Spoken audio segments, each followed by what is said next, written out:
تو حضرت گرامی اس مبارک آگے فرمایا وَمَنْ زُحْزِحَ عَنِ النَّارِ وَأُدْخِلَ الْجَنَّةَ فَقَدْ فَازَ،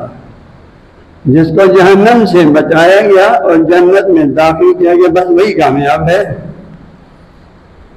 لہذا حضرت گرامی ہمارے پاس اتنا تو اچھا عمل ہونا ضروری ہے، اس دنیا کی زندگی میں آپ کو کمانا ضروری ہے کہ آپ جنت میں پہنچے، کم از کم جنت میں پہنچے، بولا اعلیٰ مقامات پہ نہ پہنچے لیکن جنت میں تو کم از کم پہنچے۔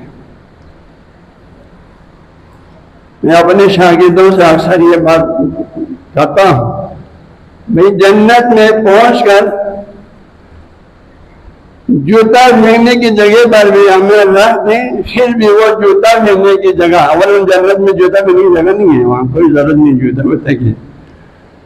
اگر بھی فرض وہاں جوتا پھینکنے کی کوئی جگہ ہوگی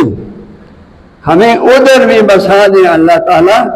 تو یہ دنیا کے سب سے عظیم سے عظیم تر سب سے عیاش نمبر 1 بادشاہوں اور حکمرانوں کے محلات سے وہ جنت کا جوتا پھینکنے کی جگہ بہت عالیشان ہو، اس کے ساتھ مقایسہ نہیں ہوگا۔ لہذا حضرات گرامی ہماری توجہ ہم اس عالم آخرت کو کبھی بھی نہ بھولیں۔